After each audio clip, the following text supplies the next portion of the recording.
ಓಂ ಶಾಂತಿ. ಸಂವಿಧಾನ ಯೂಟ್ಯೂಬ್ ಚಾನೆಲ್ನ ಎಲ್ಲ ವೀಕ್ಷಕರಿಗೂ ಇಂದಿನ ಸಂಚಿಕೆಗೆ ಸ್ವಾಗತ. ಇಂದು ನಾವು ಜೀವನವನ್ನ ಪರಿವರ್ತನೆ ಮಾಡುವಂತಹ ಒಂದು ಅದ್ಭುತವಾದ ಜೀವನ ಚರಿತ್ರೆ ಬಗ್ಗೆ ತಿಳಿದುಕೊಳ್ಳೋಣ.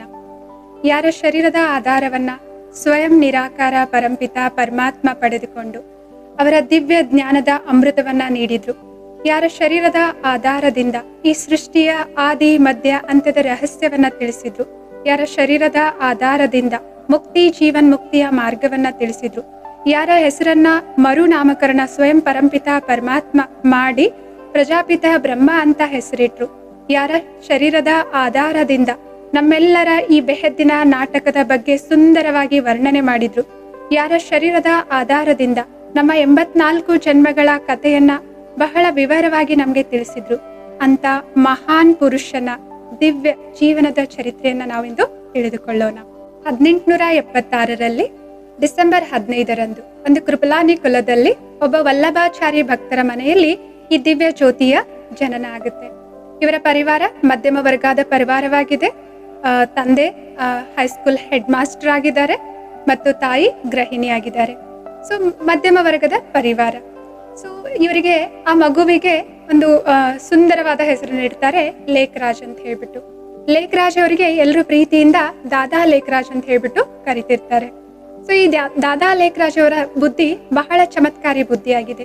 ಅವರ ಈ ಚಮತ್ಕಾರಿ ಬುದ್ಧಿಯಿಂದ ಮತ್ತು ಕಠಿಣ ಪರಿಶ್ರಮದಿಂದ ಒಂದು ಚಿಕ್ಕ ಗೋಧಿ ವ್ಯಾಪಾರದಿಂದ ಬೆಳೀತಾ ಬೆಳೀತಾ ವಜ್ರ ಮತ್ತು ಚಿನ್ನದ ವ್ಯಾಪಾರದ ಈ ಒಡವೆಯ ವ್ಯಾಪಾರಿ ಆಗ್ತಾರೆ.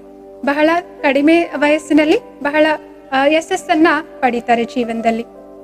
ಸೊ ಮತ್ತೆ ಇವರು ಧಾರ್ಮಿಕ ಅಥವಾ ದಾನ ಪುಣ್ಯಗಳಲ್ಲಿ ಅಥವಾ ಭಕ್ತಿ ಮಾಡೋದ್ರಲ್ಲಿ ಕೂಡ ಇವರ ಆಸಕ್ತಿ ಬಹಳ ಇರುತ್ತೆ. ಸೊ ಇವರು ಒಡವೆಯ ವ್ಯಾಪಾರಿ ಆಗಿರುವ ಕಾರಣ ಆ ಸಮಯದಲ್ಲಿರುವಂತಹ ರಾಜ ಮಹಾರಾಜರು ಅಥವಾ ಆ ಸಮಯದಲ್ಲಿ ಇರುವಂತಹ ವಾಯ್ಸ್ರಾಯರಾಗಿರ್ಬೋದು ಅಥವಾ ಧನವಂತ ವ್ಯಕ್ತಿಗಳ ಸಂಬಂಧ ಸಂಪರ್ಕದಲ್ಲಿ ಕೂಡ ಇವರು ಬರ್ತಾರೆ. ಈ ಎಲ್ಲರ ಒಡನಾಟ ಅವ್ರ ಜೊತೆ ಇರುತ್ತೆ. ರಾಜ ಮಹಾರಾಜರಿಗೆ ದಾದಾ ಲೇಖರಾಜ್ ಅವ್ರನ್ನ ಕಂಡ್ರೆ ಬಹಳ ಪ್ರೀತಿ. ಯಾಕೆಂತಂದ್ರೆ ಇವರು ಚಿನ್ನದ ಅಥವಾ ವಜ್ರದ ಡಿಸೈನ್ಗಳನ್ನ ಬಹಳ ಸುಂದರವಾಗಿ ರಚನಾತ್ಮಕವಾಗಿ ತಯಾರು ಮಾಡ್ತಿರ್ತಾರೆ. ಸೊ ಇವರ ಒಡೆಯ ವ್ಯಾಪಾರ ಎಲ್ಲಾ ರಾಜ ಮಹಾರಾಜರ ಜೊತೆನೂ ಇರುತ್ತೆ.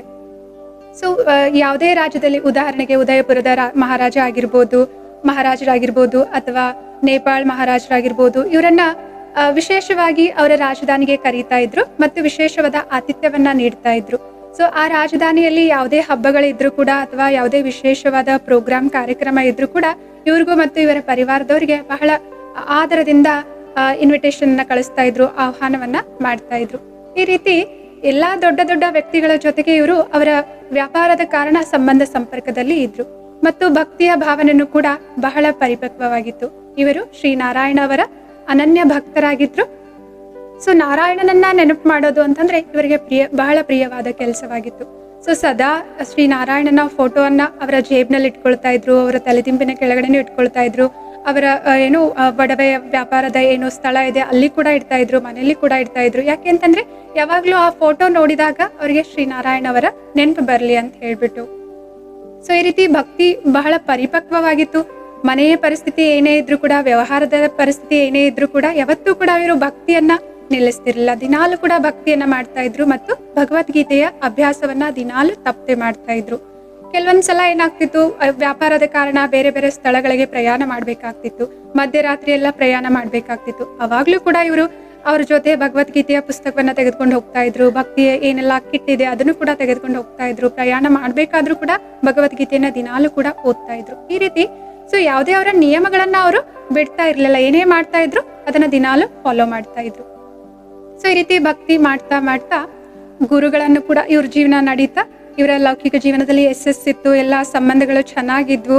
ಇವರ ಮದುವೆನೂ ಕೂಡ ಆಗುತ್ತೆ. ಇವರಿಗೆ 5 ಜನ ಮಕ್ಕಳು ಕೂಡ ಆಗ್ತಾರೆ.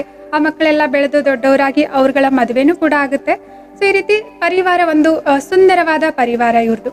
ಎಲ್ಲಾ ರೀತಿಯನ್ನು ಸಮಾಜದಲ್ಲಿ ಇವ್ರ ಬಗ್ಗೆ ಬಹಳ ಗೌರವ ಇದೆ. ಯಾಕೆಂದ್ರೆ ಒಳ್ಳೆ ದಾನಿ ಕೂಡ. ಯಾರೇ ಮನೆಗೆ ಬಂದು ಏನೇ ಕಷ್ಟ ಅಂತ ಹೇಳ್ಕೊಂಡ್ರು ಕೂಡ ಚೆನ್ನಾಗಿ ಎಲ್ಲ ಕೈಯಲ್ಲಿ ಏನಿದೆ ಅದನ್ನೇ ಹಾಗೆ ಕೊಟ್ಬಿಡ್ತಾ ಇದ್ರು. ಅದು ವಜ್ರದಿದ್ಯಾ ಚಿನ್ನದಿದ್ಯಾ ಅಂತ ನೋಡ್ತಾ ಇರ್ಲಿಲ್ಲ. ಸೊ ಮತ್ತೆ ದೊಡ್ಡವ್ರ ರೀತಿಯ ವ್ಯವಹಾರ, ಚಿಕ್ಕ ಮಕ್ಕಳ ಜೊತೆ ಬಹಳ ಪ್ರೀತಿಯಿಂದ ವ್ಯವಹಾರ, ಎಲ್ಲರ ಜೊತೆ ಒಡನಾಟ ಚೆನ್ನಾಗಿತ್ತು. ಎಲ್ಲರೂ ಕೂಡ ಇವರನ್ನ ಪ್ರೀತಿಯಿಂದ ಲಕ್ಕಿ ಬಾಬು ಅಂತಾನು ಕೂಡ ಕರೀತಾ ಇದ್ರು. ಸೊ ಈ ರೀತಿ ಎಲ್ಲರ ಜೊತೆ ಚೆನ್ನಾಗಿ ಒಂದು ಸಮಾಜದಲ್ಲಿ ಪ್ರಸಿದ್ಧವಾದ ವ್ಯಕ್ತಿತ್ವ ಇವರು ಹೊಂದಿದ್ರು. ಸೊ ಮತ್ತೆ ಗುರುಗಳನ್ನು ಕೂಡ ಇವರು ಮಾಡಿಕೊಂಡಿದ್ರು. ಸೊ ಗುರುಗಳಂತಂದ್ರೆ ಬಹಳ ಶ್ರದ್ಧಾ ಭಾವನೆ ಇತ್ತು. ಗುರುಗಳ ಮಾತಿಗೆ ಬಹಳ ಬೆಲೆ ಕೊಡ್ತಾ ಇದ್ರು. ಗುರುಗಳ ಮನೆಗೆ ಬಂದ್ರೆ ಅವರ ಸತ್ಕಾರಗಳಲ್ಲಿ ಸಾವಿರಾರು ರೂಪಾಯಿಗಳನ್ನ ಖರ್ಚು ಮಾಡ್ತಾ ಇದ್ರು. ಅವರಿಗೆ ಸತ್ಸಂಗಗಳನ್ನೆಲ್ಲ ಅರೇಂಜ್ ಮಾಡಿಕೊಡ್ತಾ ಇದ್ರು. ಮತ್ತೆ ಆ ಸತ್ಸಂಗದಲ್ಲಿ ತಾವು ಕೂಡ ಭಾಗಿಯಾಗ್ತಾ ಇದ್ರು. ಬಹಳ ರುಚಿಯಿಂದ ಸತ್ಸಂಗಗಳನ್ನ ಕೇಳ್ತಾ ಇದ್ರು, ಮತ್ತೆ ಅದನ್ನ ಆರ್ಗನೈಸ್ ಕೂಡ ಮಾಡ್ತಾ ಇದ್ರು. ಸೊ ಒಂದು ಸಲ ಮುಂಬೈಯಲ್ಲಿರುವಂತಹ ಇವರ ಮನೆಯ ಆಂಗಣದಲ್ಲಿ ಕುಳಿತುಕೊಂಡಿದ್ರು. ಅವ್ರ ಮನೆಯ ಮುಂದ್ಗಡೆ ಬಬಲ್ನಾಥ್ ಅಂತ ದೇವಾಲಯ ಇದೆ. ಆ ದೇವಾಲಯದ ಆಂಗಣ, ವಿಶಾಲವಾದ ಆಂಗಣ ಇದೆ, ಅಲ್ಲಿ ಸತ್ಸಂಗ ನಡೀತಾ ಇತ್ತು. ಇವ್ರ ಗುರುಗಳು ಸತ್ಸಂಗ ಮಾಡ್ತಾ ಇದ್ರು. ಇವರು ಕೂಡ ಆ ಸತ್ಸಂಗವನ್ನ ಇವರ ಮನೆಯ ಮುಂದ್ಗಡೆ ಕುಳಿತುಕೊಂಡು ಕೇಳ್ತಾ ಇದ್ರು. ಅವ್ರಿಗೆ ಆ ಸತ್ಸಂಗ ಕೇಳ್ಬೇಕಾದ್ರೆ ಶರೀರದಲ್ಲಿ ಒಂಥರ ವಿಭಿನ್ನವಾದ ಅನುಭವ ಆಗ್ಲಿಕ್ಕೆ ಶುರು ಆಗುತ್ತೆ. ಅವ್ರಿಗೆ ಆ ಶರೀರದ ಭಾನನೇ ಇಲ್ಲ. ಆ ಶರೀರ ಬಹಳ ಹಗುರವಾಗಿ ಅವ್ರಿಗೆ ಅನುಭವ ಆಗ್ಲಿಕ್ಕಾಗುತ್ತೆ. ಸೊ ಅದಕ್ಕೆ ಅವರು ಆ ಸತ್ಸಂಗದಿಂದ ಎದ್ಬಿಟ್ಟು ಮನೆ ಒಳಗಡೆ ಹೋಗ್ತಾರೆ. ಅವಾಗ ಅವ್ರಿಗೆ ಮೊಟ್ಟ ಮೊದಲ ಬಾರಿಗೆ ಶ್ರೀ ಚತುರ್ಭುಜ ಶ್ರೀ ವಿಷ್ಣುವಿನ ಸಾಕ್ಷಾತ್ಕಾರ ಆಗುತ್ತೆ. ಅವ್ರಿಗೆ ಬಹಳ ಖುಷಿ ಆಗುತ್ತೆ. ಯಾಕೆಂತಂದ್ರೆ ಅವರ ಆರಾಧ್ಯ ದೈವ ಆಗಿದ್ದಾರೆ, ತುಂಬಾ ಅನನ್ಯ ಭಕ್ತ ಕೂಡ ಆಗಿದ್ರು. ಸೊ ಹೀಗಾಗಿ ಬಹಳ ಖುಷಿ ಆಗುತ್ತೆ. ಅವ್ರೇನ್ ಅನ್ಕೊಳ್ತಾರೆ, ಅವ್ರ ಗುರುಗಳೇ ಅವರಿಗೆ ಇವರ ಸಾಕ್ಷಾತ್ಕಾರವನ್ನ ಮಾಡಿಸಿದ್ದಾರೆ ಅಂತ ಅನ್ಕೊಳ್ತಾರೆ. ಖುಷಿ ಆಗುತ್ತೆ. ಸಾಕ್ಷಾತ್ಕಾರ ಮರೆ ಆದ್ಮೇಲೆ ಅವರು ಮತ್ತೆ ಹೋಗಿ ಸತ್ಸಂಗದಲ್ಲಿ ಕುಳಿತುಕೊಳ್ತಾರೆ. ಸತ್ಸಂಗ ಮುಗಿದಾದ್ಮೇಲೆ ಅವ್ರ ಗುರುಗಳ ಹತ್ರ ಹೋಗಿ ಇದೆಲ್ಲ ವೃತ್ತಾಂತದ ಬಗ್ಗೆ ಹೇಳ್ತಾರೆ. ಸೊ ಗುರುಗಳೇ ಈ ಸಾಕ್ಷಾತ್ಕಾರ ಮಾಡಿದಾರೇನೋ ಅಂತ ತಿಳ್ಕೊಂಡಿರ್ತಾರೆ. ಆದ್ರೆ ಗುರುಗಳ ಹಾವಭಾವವನ್ನ ನೋಡಿದಾಗೆ ಅವ್ರಿಗೆ ಅನ್ಸುತ್ತೆ ಗುರುಗಳು ಈ ಸಾಕ್ಷಾತ್ಕಾರವನ್ನ ಮಾಡಿಸಿಲ್ಲ ಅಂತ ಹೇಳ್ಬಿಟ್ಟು. ಯಾಕೆಂದ್ರೆ ಸಾಕ್ಷಾತ್ಕಾರ ನೋಡ್ಬೇಕು ಅಂತಂದ್ರೆ ನಮ್ಮೆಲ್ರಿಗೂ ಕೂಡ ದಿವ್ಯ ದೃಷ್ಟಿಯ ವರದಾನ ಇರ್ಬೇಕು. ಸೊ ಅವರಿಗೆ ಅನ್ಸುತ್ತೆ ಗುರುಗಳು ಈ ಸಾಕ್ಷಾತ್ಕಾರ ನಂಗೆ ಮಾಡಿಸಿಲ್ಲ. ಆ ದಿವ್ಯ ದೃಷ್ಟಿಯ ವರದಾನವನ್ನ ಅದು ಎಲ್ಲರ ಹತ್ರನೂ ಇರ್ಲಿಕ್ಕೆ ಅದು ಸಾಧ್ಯ ಇಲ್ಲ ಅಂತ ಹೇಳ್ಬಿಟ್ಟು ಅವ್ರಿಗೆ ಅನ್ಸುತ್ತೆ. ಸೊ ಇದಾದ್ಮೇಲೆ ಅವರು ತಮ್ಮ ಮನೆಗೆ ಬರ್ತಾರೆ. ಒಂದ್ಸಲ ಮನೆಯಲ್ಲಿ ಅವರ ಮೊಮ್ಮಗನ ನಾಮಕರಣದ ಕಾರ್ಯಕ್ರಮ ಇರುತ್ತೆ. ಎಲ್ಲಾ ದೊಡ್ಡ ದೊಡ್ಡ ವ್ಯಕ್ತಿಗಳಿಗೆ ಅವ್ರ ಮನೆಗೆ ಒಂದು ದೊಡ್ಡ ಪಾರ್ಟಿ ತರ ಇಟ್ಬಿಟ್ಟು ಎಲ್ಲರನ್ನು ಕರೆದಿರ್ತಾರೆ. ಸೊ ಆ ಸಮಯದಲ್ಲಿ ಇವರ ಇನ್ನೊಬ್ಬ ಗುರುವಿಂದ, ಇವರು 12 ಜನ ಗುರುಗಳನ್ನ ಮಾಡ್ಕೊಂಡಿದ್ರು. ಇನ್ನೊಬ್ಬ ಗುರುವಿನಿಂದ ಇವರಿಗೆ ಟೆಲಿಗ್ರಾಮ್ ಬರುತ್ತೆ. ಏನಂತ, ಸೊ ನೀವು ಅರ್ಜೆಂಟ್ ಆಗಿ ಇವಾಗ 10,000 ರೂಪಾಯಿಗಳನ್ನ ತೆಗೆದುಕೊಂಡು ನನ್ನ ಬಳಿಗೆ ಬನ್ನಿ ಅಂತ ಹೇಳ್ಬಿಟ್ಟು. ಆ ಟೆಲಿಗ್ರಾಮ್ ನೋಡಿದ ತಕ್ಷಣ ಇವರು ಅವರ ಪತ್ನಿಯವರಿಗೆ ಹೇಳ್ತಾರೆ, ಸೊ ನಾನಿವಾಗ ಹೋಗ್ಬೇಕಾಗಿದೆ ಅರ್ಜೆಂಟ್ ಆಗಿ, ಈ ಕಾರ್ಯಕ್ರಮವನ್ನ ನೀವೇ ನೋಡ್ಕೊಳ್ಳಿ ಅಂತ ಹೇಳ್ಬಿಟ್ಟು. ಸೊ ನನ್ನ ಡ್ರೈವರ್ ಅನ್ನ ಕರೀರಿ, ಮತ್ತೆ ನನ್ನ ಬಟ್ಟೆಯನ್ನ ತೆಗೀರಿ, ನಾನು ಹೋಗ್ಬೇಕು ಅಂತ ಹೇಳ್ತಾರೆ. ಸೊ ಅವಾಗ ಅವ್ರ ಪತ್ನಿಯವರು ಹೇಳ್ತಾರೆ, ಅಲ್ಲ ಇಷ್ಟು ದೊಡ್ಡ ವ್ಯಕ್ತಿಗಳೆಲ್ಲ ಮನೆಗೆ ಬರ್ತಾ ಇದ್ದಾರೆ, ನೀವೇ ಇಲ್ಲ ಅಂತಂದ್ರೆ ಹೇಗೆ ಪ್ರೋಗ್ರಾಮ್ ನಡೆಯುತ್ತೆ, ಕಾರ್ಯಕ್ರಮ ನಡೆಯುತ್ತೆ ಅಂತ ಹೇಳ್ಬಿಟ್ಟು. ಅವಾಗ ಇವರು ಒಂದು ಮಾತು ಹೇಳ್ತಾರೆ, ಗುರುವಿನ ಕರೆ ಅಂತಂದ್ರೆ ಸಾಕ್ಷಾತ್ ಕಾಲನ ಕರೆ ಆಗಿದೆ. ಯಾವಾಗ ಕಾಲನ ಮಾತ್ರ ಬರುತ್ತೆ ಅಂತಂದ್ರೆ ನಾವು ಅವ್ರಿಗೆ ಈ ರೀತಿ ಹೇಳಲಿಕ್ಕೆ ಆಗೋದಿಲ್ಲ ಅಲ್ವಾ. ಮನೆಯಲ್ಲಿ ನಮ್ಮ ಮೊಮ್ಮಗನ ನಾಮಕರಣ ಇದೆ, ನಾನು 1 ಗಂಟೆ ಆದ್ಮೇಲೆ ಬರ್ತೇನೆ, ಅಥವಾ ನೀವು 1 ಗಂಟೆ ಆದ್ಮೇಲೆ ಬನ್ನಿ ಅಂತ ಹೇಳಲಿಕ್ಕೆ ಆಗೋದಿಲ್ಲ ಅಲ್ವಾ. ಹಾಗೇನೆ ಗುರುವಿನ ಕರೆ ಅಂತಂದ್ರೆ ನಾನು ಹೋಗ್ಬೇಕು ಅಂತ ಹೇಳ್ಬಿಟ್ಟು 10,000 ರೂಪಾಯಿಗಳನ್ನ ತೆಗೆದುಕೊಂಡು ಅವ್ರ ಗುರು ಹತ್ರ ಹೋಗ್ತಾರೆ. ಅವಾಗ ಅವ್ರ ಪತ್ನಿಯವರು ಎಲ್ಲಾ ದೊಡ್ಡ ವ್ಯಕ್ತಿಗಳು ಏನೆಲ್ಲ ಬರ್ತಾ ಇದ್ರು ಅವ್ರಿಗೆಲ್ಲ ಕರೆ ಮಾಡ್ಬಿಟ್ಟು ಹೇಳ್ತಾರೆ, ಸೊ ದಾದಾರವರು ಏನೋ ಅರ್ಜೆಂಟ್ ಕೆಲಸದ ಮೇಲೆ ಹೊರಗಡೆ ಹೋಗ್ಬೇಕಾಯ್ತು, ಅದಕ್ಕೋಸ್ಕರ ಈ ಕಾರ್ಯಕ್ರಮವನ್ನ ನಾವು ಮುಂದೂಡೋಣ ಅಂತ ಹೇಳ್ಬಿಟ್ಟು ಕರೆ ಮಾಡಿ ಹೇಳ್ತಾರೆ. ಸೊ ದಾದಾರವರು ಆ ಹಣವನ್ನ ತೆಗೆದುಕೊಂಡು ಗುರುವಿನ ಹತ್ರ ಹೋಗ್ತಾರೆ. ಗುರುವಿಗೆ ಆ ಹಣವನ್ನ ಕೊಡ್ತಾರೆ. ಗುರುವಿನ ಯಾವುದೋ ಒಬ್ಬ ಶಿಷ್ಯರಿಗೆ ಅವರ ವ್ಯಾಪಾರದಲ್ಲಿ ನಷ್ಟ ಆಗಿತ್ತು, ಅದಕ್ಕೋಸ್ಕರ ಹಣದ ಅವಶ್ಯಕತೆ ಇತ್ತು ಅಂತ ಹೇಳ್ಬಿಟ್ಟು ಗುರುಗಳು ಇವರಿಂದ ಹಣವನ್ನ ಕೇಳಿರ್ತಾರೆ. ಸೊ ಇದಾದ್ಮೇಲೆ ಗುರುಗಳಿಗೆ ಹಣವನ್ನ ಕೊಟ್ಟು ಇದಾದ್ಮೇಲೆ ವಾಪಸ್ ಮನೆಗೆ ಬರ್ತಾರೆ. ಮತ್ತೆ 1 ವಾರ ಆದ್ಮೇಲೆ ಇವರಿಗೆ ವಿಚಾರ ಬರುತ್ತೆ, ನಾನು ವಾರಣಾಸಿಗೆ ಹೋಗ್ಬೇಕು ಅಂತ ಹೇಳ್ಬಿಟ್ಟು. ಸೊ ವಾರಣಾಸಿಗೆ ಹೋಗ್ತಾರೆ. ಅಲ್ಲಿ ಇವರ ಸ್ನೇಹಿತರು ಇರ್ತಾರೆ. ಸ್ನೇಹಿತರ ಮನೆ ಮುಂದೆ ಒಂದು ದೊಡ್ಡದಾದ ಅಂಗಣನೂ ಇರುತ್ತೆ, ಮತ್ತೆ ಅವ್ರದ್ದು ಒಂದು ವಿಶಾಲವಾದ ತೋಟನೂ ಕೂಡ ಇರುತ್ತೆ.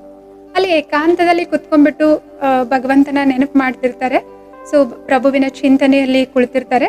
ಅವ್ರಿಗೆ ವಾರಣಾಸಿಯಲ್ಲಿ ದಿನಾಲು ಒಂದೊಂದು ವಿಭಿನ್ನವಾದ ಹೊಸ ಅನುಭವಗಳಾಗ್ಲಿಕ್ಕೆ ಶುರುವಾಗುತ್ತೆ ಮತ್ತು ಸಾಕ್ಷಾತ್ಕಾರಗಳಾಗ್ಲಿಕ್ಕೆ ಪ್ರಾರಂಭ ಆಗುತ್ತೆ. ಒಂದ್ಸಲ ಅವ್ರಿಗೆ ಬಹಳ ಪ್ರಕಾಶಮಯವಾದ ನಿರಾಕಾರ ಜ್ಯೋತಿಯ ಸಾಕ್ಷಾತ್ಕಾರ ಆಗುತ್ತೆ. ಆ ಸಮಯದಲ್ಲಿ ಅವ್ರಿಗೆ ಅರ್ಥ ಆಗೋದಿಲ್ಲ ಈ ಜ್ಯೋತಿ ಯಾರು ಅಂತ ಹೇಳ್ಬಿಟ್ಟು. ಸೊ ಅದಾದ್ಮೇಲೆ ಅವ್ರಿಗೆ ಪರಮಧಾಮದ ಸಾಕ್ಷಾತ್ಕಾರ ಆಗುತ್ತೆ. ಅಂದ್ರೆ ಸೊ ಒಂದು ಪ್ರಕಾಶಮಯವಾದ ಜಗತ್ತಿದೆ, ಅಲ್ಲಿ ನಿರಾಕಾರ ಬಿಂದುಗಳ ರೂಪದಲ್ಲಿ ಎಷ್ಟೊಂದು ಪ್ರಕಾಶಮಯವಾದ ಹೇಗೆ ನಕ್ಷತ್ರಗಳಿರ್ತಾವಲ್ಲ, ಆ ರೀತಿ ನಕ್ಷತ್ರ ರೂಪದಲ್ಲಿ ಒಂದು ಉಲ್ಟಾ ವೃಕ್ಷದಲ್ಲಿ ಎಷ್ಟೋ ನಕ್ಷತ್ರಗಳಲ್ಲಿ ಇದ್ದಾವೆ. ಮತ್ತೆ ಅವುಗಳ ಮೇಲೆ ಒಂದು ಪ್ರಕಾಶಮಯವಾದ ಜ್ಯೋತಿ ಇದೆ. ಎಲ್ರಿಗಿಂತ ಅದು ಬಹಳ ಪ್ರಕಾಶಮಯವಾಗಿ ಹೊಳಿತಾ ಇದೆ. ಈ ರೀತಿ ಪರಮಧಾಮದ ಸಾಕ್ಷಾತ್ಕಾರನೂ ಆಗುತ್ತೆ ಮತ್ತು ನಿರಾಕಾರ ಜ್ಯೋತಿಯ ಜ್ಯೋತಿರ್ಬಿಂದು ಪರಮಪಿತ ಪರಮಾತ್ಮನ ಸಾಕ್ಷಾತ್ಕಾರನೂ ಕೂಡ ಇವರಿಗೆ ಆಗುತ್ತೆ. ಆ ಸಮಯದಲ್ಲಿ ಅವರಿಗೆ ಅಷ್ಟೊಂದು ಗೊತ್ತಾಗೋದಿಲ್ಲ. ಅದರ ನಂತರ ಮತ್ತೆ ಅವರು ಆ ರೀತಿ ಏಕಾಂತದಲ್ಲಿ ಚಿಂತನೆ ಮಾಡ್ತಿರ್ಬೇಕಾದ್ರೆ, ಪ್ರಭುವಿನ ನೆನಪು ಮಾಡ್ತಾ ಕುಳಿತಿರ್ಬೇಕಾದ್ರೆ ಇನ್ನೊಂದು ಸಾಕ್ಷಾತ್ಕಾರ ಆಗುತ್ತೆ ಅವರಿಗೆ. ಆ ಸಾಕ್ಷಾತ್ಕಾರ ಏನು ಅಂತಂದ್ರೆ ಈ ಸೃಷ್ಟಿ ಪರಿವರ್ತನೆಯ ಸಾಕ್ಷಾತ್ಕಾರ. ಅದಕ್ಕೆ ನಾವು ವಿನಾಶ ಅಂತಾನು ಕೂಡ ಹೇಳ್ತೇವೆ. ಸೊ ಆ ಸಾಕ್ಷಾತ್ಕಾರದಲ್ಲಿ ಏನ್ ನೋಡ್ತಾರೆ ಅಂತಂದ್ರೆ, ಇದೆಲ್ಲ ಸಾಕ್ಷಾತ್ಕಾರ ಆಗ್ತಿರೋದು 1936ನೇ ಇಸ್ವಿಯಲ್ಲಿ. ಸೊ ಇವರಿಗೆ ಆ ಸಮಯದಲ್ಲಿ ವಯಸ್ಸು 60 ವರ್ಷ ಆಗಿತ್ತು. ಸೊ ಆ ಸಾಕ್ಷಾತ್ಕಾರದಲ್ಲಿ ಅವ್ರು ಏನ್ ನೋಡ್ತಾರೆ ಅಂತಂದ್ರೆ, ಒಂದು ದೊಡ್ಡದಾದ ಬೆಂಕಿಯ ಉಂಡೆಗಳು ಆಕಾಶದಿಂದ ಬೀಳ್ತಾ ಇವೆ. ಸೊ ಅದು ಕೆಳಗಡೆ ಬಿದ್ಬಿಟ್ಟು ದೊಡ್ಡ ಪ್ರಮಾಣದಲ್ಲಿ ಅಗ್ನಿಜ್ವಾಲೆ ಉತ್ಪತ್ತಿ ಆಗ್ತಾ ಇದೆ. 4 ಕಡೆ ಆ ಅಗ್ನಿಜ್ವಾಲೆ ಹರಡ್ತಾ ಇದೆ. ಅದರಿಂದ ಅಲ್ಲಿರುವಂತಹ ಮನುಷ್ಯರು, ಪ್ರಾಣಿ, ಪಕ್ಷಿಗಳು ಎಲ್ಲಾನು ಕೂಡ ಆ ಅಗ್ನಿಜ್ವಾಲೆಯಲ್ಲಿ ಏನಾಗ್ತಾ ಇದ್ರೆ ಮೃತ್ಯುವನ್ನ ಹೊಂದುತ್ತಾ ಇದ್ದಾರೆ. ಅವರೆಲ್ಲರೂ ಕೂಡ ಭಯಭೀತರಾಗಿ ಆ ಅಗ್ನಿಜ್ವಾಲೆಯಿಂದ ತಪ್ಪಿಸ್ಕೋಬೇಕು ಅಂತ ಓಡ್ತಾ ಇದ್ದಾರೆ. ಬಟ್ ಯಾರಿಗೂ ಕೂಡ ಅದು ಸಾಧ್ಯ ಆಗ್ತಾ ಇಲ್ಲ. ಸೊ ಈ ರೀತಿ ಅಲ್ಲಿ ವಿನಾಶದ ದೊಡ್ಡದಾದ ಅಗ್ನಿಜ್ವಾಲೆ 4 ಕಡೆ ಹರಡ್ತಾ ಇದೆ. ಎಲ್ಲರೂ ಕೂಡ ಅಲ್ಲಿ ಅದರ ಪ್ರಭಾವದಲ್ಲಿ ಬಂದು ಮೃತ್ಯುವನ್ನ ಹೊಂದುತ್ತಾ ಇದ್ದಾರೆ.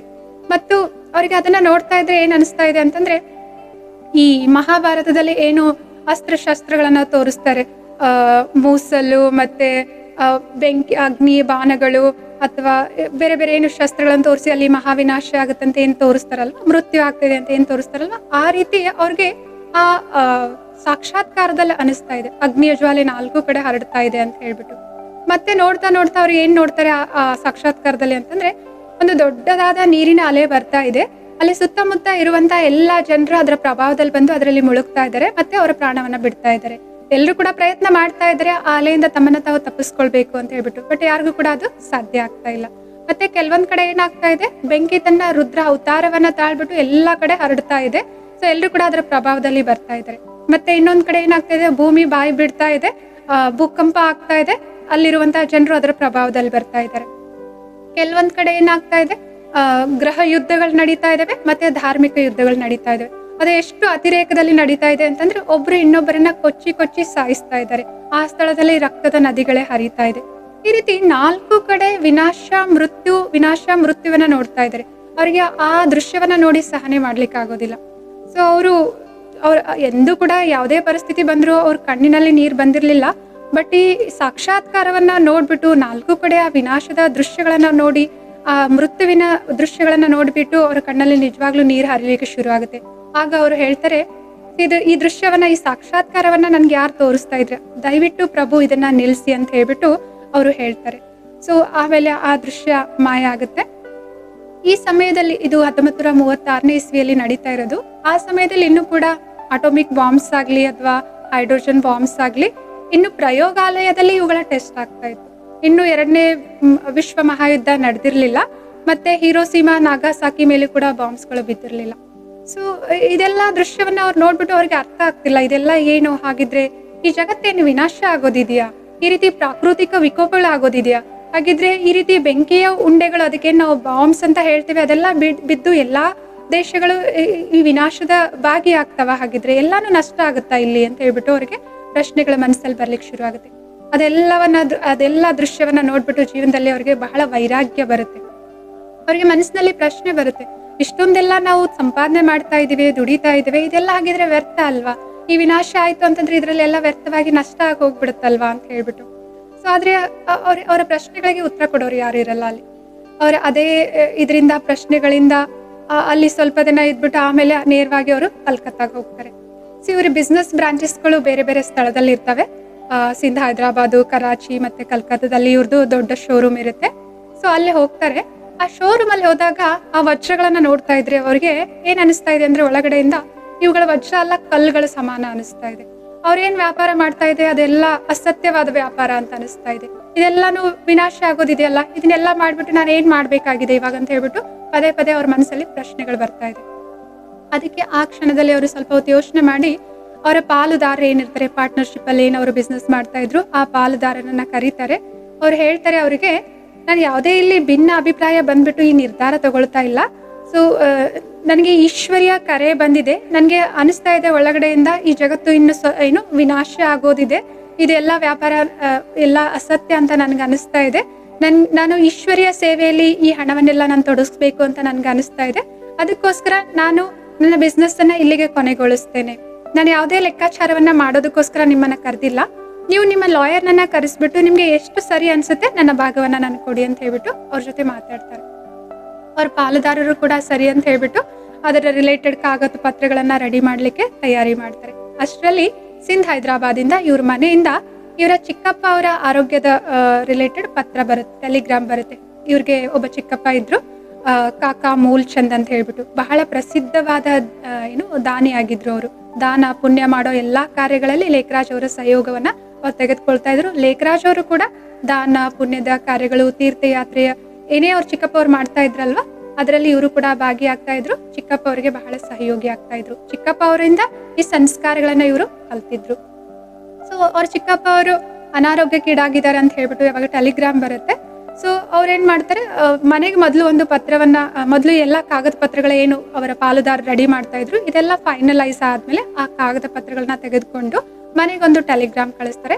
ನಾನು ನನ್ನ ಬಿಸ್ನೆಸ್ ಅನ್ನ ಇಲ್ಲಿ ಕೊನೆಗೊಳಿಸ್ತಾ ಇದ್ದೀನಿ ಪಾಲುದಾರರೊಂದಿಗೆ ಅಂತ ಹೇಳ್ಬಿಟ್ಟು ಈ ವಿಚಾರವನ್ನ ಅವ್ರ ಮನೆಗೆ ಪತ್ರದಲ್ಲಿ ಬರೀತಾರೆ. ಆ ಪತ್ರ ಓದಿದ ಅವ್ರ ಮನೆಯವ್ರಿಗೆ ಏನು ಅರ್ಥ ಆಗೋದಿಲ್ಲ. ಯಾಕೆ ಇವರು ಈ ರೀತಿ ಅಚಾನಕ್ ಆಗಿ ಸಡನ್ ಆಗಿ ನಿರ್ಧಾರಗಳನ್ನ ತೆಗೆದುಕೊಂಡ್ರು, ಏನಾಯ್ತು ಅಂತ ಹೇಳ್ಬಿಟ್ಟು ಅವ್ರಿಗೆ ಅರ್ಥ ಆಗೋದಿಲ್ಲ. ಬಟ್ ಇವ್ರು ಹೋಗಿ ಅವ್ರ ಊರನ್ನ ತಲುಪೋಕ್ಕಿಂತ ಮುಂಚೆ ಅವ್ರ ಚಿಕ್ಕಪ್ಪ ಅವರು ಅವ್ರ ಶರೀರವನ್ನ ಬಿಟ್ಟಿರ್ತಾರೆ. ಅವರ ಅಂತ್ಯಕ್ರಿಯೆ ಆದ್ಮೇಲೆ ಅವ್ರ ಚಿಕ್ಕಪ್ಪ ಅವರು ಯಾವ ಕೋಣೆಯಲ್ಲಿ ರೂಮ್ನಲ್ಲಿ ಶರೀರ ಬಿಟ್ಟಿದ್ರಲ್ವಾ, ಆ ಕೋಣೆಯಲ್ಲಿ ಇವರು ಕುತ್ಕೊಂಡು ಭಗವಂತನ ಧ್ಯಾನವನ್ನ ಮಾಡ್ತಿರ್ಬೇಕಾದ್ರೆ, ಚಿಂತನೆಯನ್ನ ಮಾಡ್ತಿರ್ಬೇಕಾದ್ರೆ ಅವರಿಗೆ ಇನ್ನೊಂದು ಸಾಕ್ಷಾತ್ಕಾರ ಆಗುತ್ತೆ. ಆ ಸಾಕ್ಷಾತ್ಕಾರದಲ್ಲಿ ಅವ್ರು ಏನ್ ನೋಡ್ತಾರೆ ಅಂತಂದ್ರೆ, ಅವ್ರ ಚಿಕ್ಕಪ್ಪ ಅವರು ಹೇಗೆ ಶರೀರ ಬಿಟ್ರು, ಅವ್ರ ಚಿಕ್ಕಪ್ಪ ಅವರ ಮೃತ್ಯುವಿನ ದೆಸೆಯ ಸಾಕ್ಷಾತ್ಕಾರ ಅವ್ರಿಗೆ ಆಗುತ್ತೆ. ಸೊ ಅದ್ರಲ್ಲಿ ಏನ್ ನೋಡ್ತಾರೆ ಅಂತಂದ್ರೆ, ಹೇಗೆ ಆತ್ಮ ಈ ಭ್ರುಕುಟಿಯ ಮಧ್ಯಭಾಗದಿಂದ ಕೆಳಗಡೆ ಇಳಿತ ಅವರ ಕಾಲ್ಗಳ ಹೆಬ್ಬೆರಳುವರೆಗೂ ಹೋಗುತ್ತೆ. ಆ ಹೆಬ್ಬೆರಳಿನಿಂದ ತನ್ನೆಲ್ಲಾ ಶಕ್ತಿಗಳನ್ನ, ಎಲ್ಲಾ ಬೆರಳುಗಳಿಂದ ಅವರೆಲ್ಲ ಶಕ್ತಿಗಳನ್ನ ಎಳೆದುಕೊಳ್ತಾ ಮತ್ತೆ ನಿಧಾನವಾಗಿ ಆತ್ಮ ಏನ್ ಮಾಡ್ತಾ ಇದೆ, ಮತ್ತೆ ಈ ಭ್ರುಕುಟಿಯ ಮಧ್ಯಭಾಗದಲ್ಲಿ ಬರ್ತಾ ಇದೆ. ಅಂತಂದ್ರೆ ಆತ್ಮ ಇಲ್ಲಿ ಈ ಸ್ಥಳದಿಂದ ಬಿಟ್ಟೋಗಿ ಶರೀರದ ಎಲ್ಲಾ ಅಂಗ ಪ್ರತ್ಯಂಗಗಳಿಂದ ಆ ಶಕ್ತಿಯನ್ನ ವಾಪಸ್ಸು ಎಳೆದುಕೊಳ್ತಾ ಇಲ್ಲಿ ಬಂದು ಇಲ್ಲಿಂದ ಆತ್ಮ ಶರೀರದಿಂದ ಭಿನ್ನ ಆಗುವಂತಹ ದೃಶ್ಯವನ್ನ ಅವರು ಸಾಕ್ಷಾತ್ಕಾರದಲ್ಲಿ ನೋಡ್ತಾರೆ. ಸೊ ಇದರಿಂದ ಅವ್ರಿಗೆ ಅರ್ಥ ಆಗುತ್ತೆ ಮೃತ್ಯು ಅಂತಂದ್ರೆ ಏನು ಹಾಗಿದ್ರೆ ಅಂತ ಹೇಳ್ಬಿಟ್ಟು ಅವ್ರಿಗೆ ಆ ಸಾಕ್ಷಾತ್ಕಾರವನ್ನ ನೋಡಿದ್ಮೇಲೆ ಅರ್ಥ ಆಗುತ್ತೆ. ಇದಾದ 1 ವಾರದ ಒಳಗಡೆ ಅವ್ರಿಗೆ ಮತ್ತೆ ಚತುರ್ಭುಜ ವಿಷ್ಣು ಅವರು ಅವ್ರ ಮುಂದ್ಗಡೆ ಕಾಣಿಸ್ಕೊಳ್ತಾರೆ. ಸೊ ಅವಾಗ ಒಂದು ಆಕಾಶವಾಣಿ ಅವ್ರಿಗೆ ಕೇಳಿಸುತ್ತೆ, ಅಹಂ ಚತುರ್ಭುಜ ತತ್ತತ್ವಂ. ಸೊ ಈ ರೀತಿ ಆಕಾಶವಾಣಿ ಆಗುತ್ತೆ. ಇದಾದ್ಮೇಲೆ ವಿಷ್ಣುವಿನ ಅನೇಕ ಸ್ವರೂಪಗಳು ಅವ್ರ ಮುಂದೆ ಕಾಣಿಸುತ್ತೆ. ಹೇಗೆ ಜಗನ್ನಾಥ್ ಅವರಾಗಿರ್ಬೋದು, ಮತ್ತೆ ಶ್ರೀಕೃಷ್ಣ ಅವರಾಗಿರ್ಬೋದು, ಹೀಗೆ ವಿಷ್ಣುವಿನ ಅನೇಕ ಸ್ವರೂಪಗಳು ಅವ್ರ ಮುಂದೆ ಪ್ರತ್ಯಕ್ಷ ಆಗುತ್ತೆ. ಮತ್ತೆ ಇದೇ ಶಬ್ದವನ್ನ, ಇದೇ ವಾಕ್ಯವನ್ನ ಹೇಳ್ತಾರೆ ಎಲ್ರು ಕೂಡ, ಅಹಂ ಚತುರ್ಭುಜ ತತ್ತತ್ವಂ ಅಂತ ಹೇಳ್ಬಿಟ್ಟು. ಅವ್ರಿಗೆ ತುಂಬಾ ಖುಷಿ ಆಗುತ್ತೆ. ಯಾಕೆಂತಂದ್ರೆ ಅಹಂ ಚತುರ್ಭುಜ ತತ್ತತ್ವಂ ಅಂತ ಎಲ್ರು ಕೂಡ ಇವರಿಗೆ ವರದಾನ ಕೊಡ್ತಾ ಇದ್ದಾರೆ. ಆದ್ರೆ ಈ ವರದಾನ ಸ್ವಲ್ಪ ವಿಚಿತ್ರವಾಗಿದೆ ಅಲ್ವಾ. ತತ್ತತ್ವಂ ಅಂತ ಇದೆ ಅಲ್ವಾ ಇದ್ರಲ್ಲಿ. ತತ್ತತ್ವಂ ಅಂತಂದ್ರೆ ನೀವು ಕೂಡ ನಂತರನೇ ಆಗಿದ್ದೀರಾ. ಅಹಂ ಚತುರ್ಭುಜ, ನಾನು ಚತುರ್ಭುಜ ಆಗಿದ್ದೀನಿ, ನೀವು ಕೂಡ ನಂತರನೇ ಆಗಿದ್ದೀರಾ ಅಂತ ಅದರ ಅರ್ಥ. ಆದ್ರೆ ಅವರಿಗೆ ಅರ್ಥ ಆಗೋದಿಲ್ಲ. ಯಾಕೆ ನನ್ಗೆ ಈ ತತ್ತತ್ವ ಅನ್ನೋ ವರದಾನ ಸಿಗ್ತಾ ಇದೆ? ಯಾವಾಗ್ಲೂ ಕೂಡ ವರದಾನ ಹೇಗ್ ಸಿಗುತ್ತೆ? ತಥಾಸ್ತು ಅಂತ ಸಿಗುತ್ತೆ. ಆದ್ರೆ ಈ ವರದಾನ ಏನಿದೆ? ತತ್ತತ್ವಂ ಅಂತ ಹೇಳಿ ಇದೆ. ಇದ್ರ ಬಗ್ಗೆ ಅವರಿಗೆ ಅರ್ಥ ಆಗೋದಿಲ್ಲ. ಸೊ ಆ ಸಮಯದಲ್ಲಿ ಅವ್ರ ಪ್ರಶ್ನೆಗೆ ಉತ್ತರ ಕೊಡುವಂತವ್ರು ಕೂಡ ಯಾರು ಇರೋದಿಲ್ಲ. ಈ ರೀತಿ ಅವ್ರಿಗೆ ಅನೇಕ ಸಾಕ್ಷಾತ್ಕಾರಗಳಾಗ್ತಿರ್ತವೆ. ಅವರು ಎಲ್ಲಾ ಕಡೆ ಅಂದ್ರೆ ಏನು ತೀರ್ಥಯಾತ್ರೆಗಳು, ಕಾಶಿ ಆಗಿರ್ಬೋದು, ಅಥವಾ ಬನಾರಸ್ ಆಗಿರ್ಬೋದು, ಅಥವಾ ಬೃಂದಾವನ ಆಗಿರ್ಬೋದು, ಬದ್ರಿನಾಥ್ ಆಗಿರ್ಬೋದು, ಅಮರ್ನಾಥ್ ಆಗಿರ್ಬೋದು, ಅನೇಕ ಬಾರಿ ಎಲ್ಲಾ ತೀರ್ಥಯಾತ್ರೆಗಳನ್ನ ಬಹಳ ರುಚಿಯಿಂದ ಅವರು ಮಾಡ್ತಾ ಇದ್ರು. ಸೊ ಇದರ ಸಾಕ್ಷಾತ್ಕಾರ ಆಗ್ತಿರೋದ್ರಿಂದ ಅವ್ರಿಗೆ ಏನು ಅರ್ಥನೂ ಕೂಡ ಆಗ್ತಾ ಇಲ್ಲ. ಆ ಗುರುಗಳ ಹತ್ರ ಕೇಳಿದ್ರು ಕೂಡ ಅವ್ರಿಗೂ ಇದ್ರ ಬಗ್ಗೆ ಅಷ್ಟೊಂದು ಮಾಹಿತಿ ಇಲ್ಲ. ಸೊ ಈ ತರ ನಡೀತಾ ಇತ್ತು. ಅವ್ರೇನ್ ಮಾಡಿದ್ರು, ಇವಾಗ ನಾನು ಏಕಾಂತದಲ್ಲಿ ಇರ್ಬೇಕು, ಈ ಸಾಕ್ಷಾತ್ಕಾರಗಳ ರಹಸ್ಯ, ಈ ವರದಾನಗಳ ರಹಸ್ಯ ಏನು ಅಂತ ಹೇಳ್ಬಿಟ್ಟು ನಾನು ಏಕಾಂತದಲ್ಲಿ ಇದ್ಬಿಟ್ಟು ತಿಳಿದುಕೊಳ್ಬೇಕು ಅಂತ ಅವರು ಏಕಾಂಗಿಯಾಗಿ ಇರ್ತಾರೆ. ಸದಾ ಆತ್ಮ ಚಿಂತನೆಯಲ್ಲಿರ್ತಾರೆ. ಅವ್ರಿಗೆ ಏನ್ ಸಾಕ್ಷಾತ್ಕಾರ ಆಗ್ತಾ ಇದೆ ಅದರ ಬಗ್ಗೆ ಚಿಂತನೆಯಲ್ಲಿರ್ತಾರೆ. ಮತ್ತೆ ಅವ್ರೇನ್ ಸಾಕ್ಷಾತ್ಕಾರದಲ್ಲಿ ನೋಡಿದ್ದಾರೆ ಅದನ್ನು ಕೂಡ ಚಿಂತನೆ ಮಾಡ್ತಾ ಇರ್ತಾರೆ. ಪ್ರಭುವಿನ ನೆನಪಿನಲ್ಲಿ ಇರ್ತಾರೆ. ಸೊ ಒಂದ್ಸಲ ಅವರು 25,000 ರೂಪಾಯಿ ಖರ್ಚು ಮಾಡ್ಬಿಟ್ಟು ಒಂದು ದೊಡ್ಡ ಸಭೆಯನ್ನ ಆರ್ಗನೈಸ್ ಮಾಡ್ತಾರೆ, ಸಮ್ಮೇಳನವನ್ನ ಆರ್ಗನೈಸ್ ಮಾಡ್ತಾರೆ. ಅಲ್ಲಿ ತಮ್ಮ ಗುರುಗಳನ್ನ ಸತ್ಸಂಗೋಸ್ಕರ ಕರೆದಿರ್ತಾರೆ. ಈ ಸಮಯದಲ್ಲಿ, ಆ ಸಮಯದಲ್ಲಿ 25,000 ಅಂತಂದ್ರೆ ಈ ಸಮಯದಲ್ಲಿ ಅದು 25 ಲಕ್ಷಕ್ಕೆ ಸಮಾನ ಆಗ್ಬೋದೇನೋ. ಯಾಕಂದ್ರೆ ಅವಾಗ ಒಂದೊಂದು ಪೈಸೆಗೂ ಕೂಡ ತುಂಬಾ ಬೆಲೆ ಇತ್ತು.